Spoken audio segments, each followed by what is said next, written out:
जय माता दी, जय माँ काली आप सभी को। कैसे हैं आप सभी? आशा है कि आप सभी बहुत अच्छे होंगे और स्वस्थ होंगे।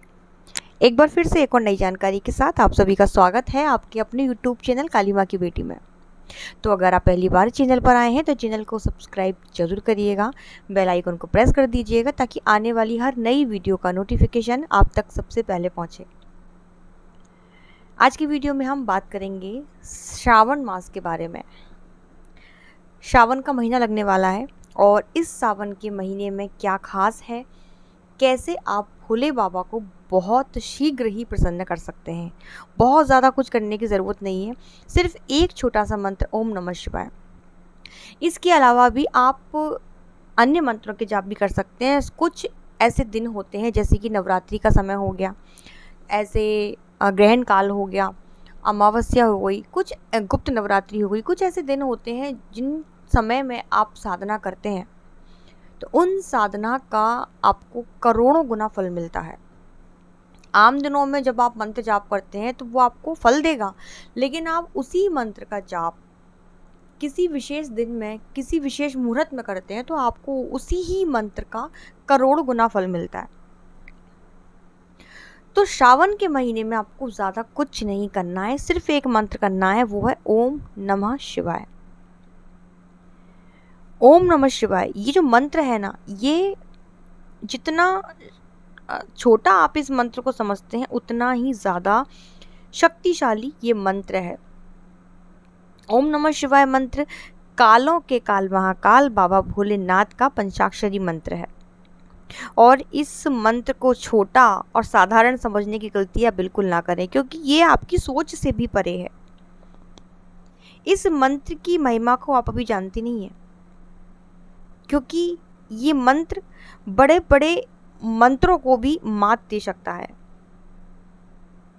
ओम नमः शिवाय मंत्र की ऊर्जा इतनी प्रचंड है कि ये आपको तमाम दैवीय शक्तियां प्रदान कर सकता है और एक सिर्फ भोले बाबा ही ऐसे हैं जिनकी साधना से, जिनकी भक्ति से आप पूरे शिव परिवार की कृपा को पा सकते हैं। यानी कि अगर आप भोलेनाथ की सेवा में जाते हैं तो शक्ति की कृपा आपको ऑटोमेटिक मिलने ही लगेगी। माँ काली के रूप में मिले या माँ दुर्गा के रूप में मिले, भगवान गणेश जी की कृपा आपको मिलने लगेगी, कार्तिकेय जी की कृपा आपको मिलने लगेगी। और जब माँ काली की कृपा आपको मिलेगी, आपको हनुमान जी महाराज की कृपा मिलने लगेगी।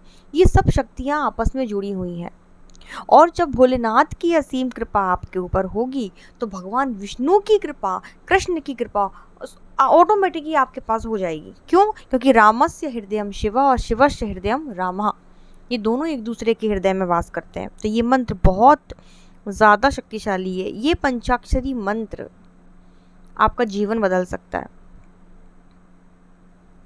बहुत बहुत शक्तिशाली ये मंत्र है। तो कैसे करना है श्रावण के महीने में, इस मंत्र को कैसे जाप करना है?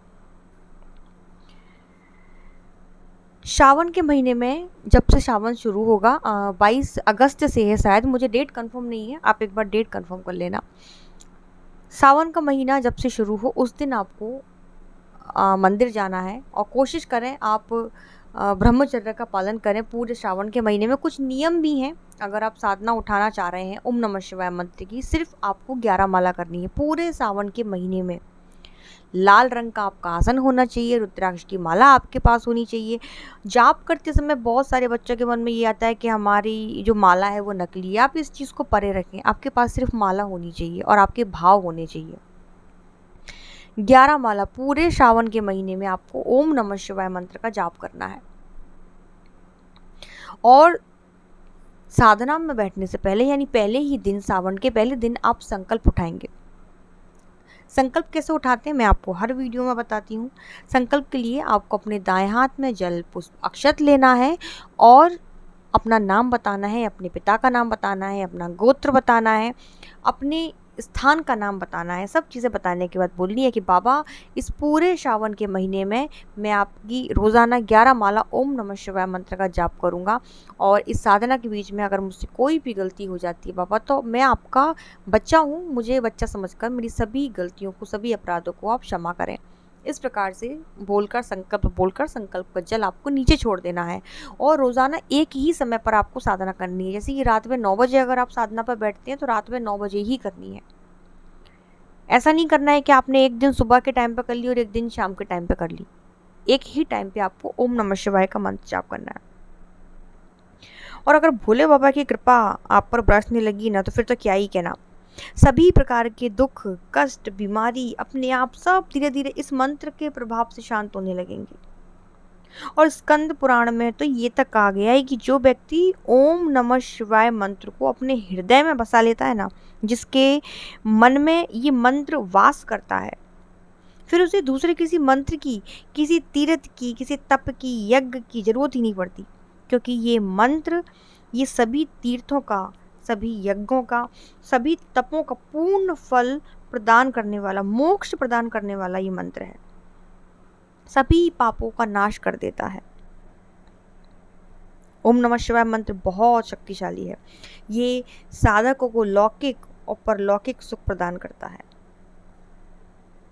और जब आप साधना में बैठेंगे तो ऐसा नहीं है कि सिर्फ आपको 11 माला का नियम बताया है तो आप 11 माला ही करेंगे।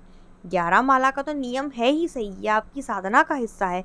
इसके अलावा भी 24 घंटे आपको मतलब जितना ज़्यादा हो सके आप मानसिक रूप से ओम नमः शिवाय, ओम नमः शिवाय, ओम नमः शिवाय आपको कंटिन्यू जाप करते ही रहना है। इस मंत्र के निरंतर जाप से ना व्यक्ति के अंदर मृत्यु का जो भय रहता है वो खत्म हो जाता है। उस व्यक्ति की कभी अकाल मौत नहीं होगी।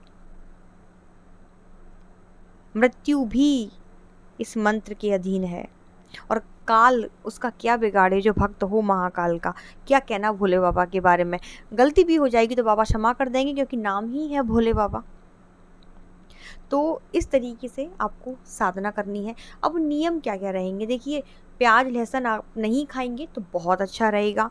और पूरे सावन में अगर आपका शरीर साथ देता है तो आप एक टाइम भोजन करें, यानी पूरे सावन का महीना आपको व्रत करना है। एक टाइम आप खा सकते हैं भरपेट, ये आप कर सकते हैं।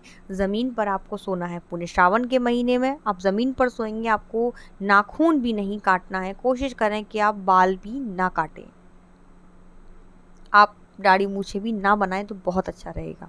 ये कुछ नियम होते हैं साधना के, इनमें से आप जितना पालन कर सकते हैं उतना करें। बाकी तो भोले बाबा तो नियमों में नहीं बंधे हैं, भाव में बंधे हुए हैं। लेकिन ये है कि अगर हम साधना में बैठ रहे हैं तो नियमों को लेकर बैठें।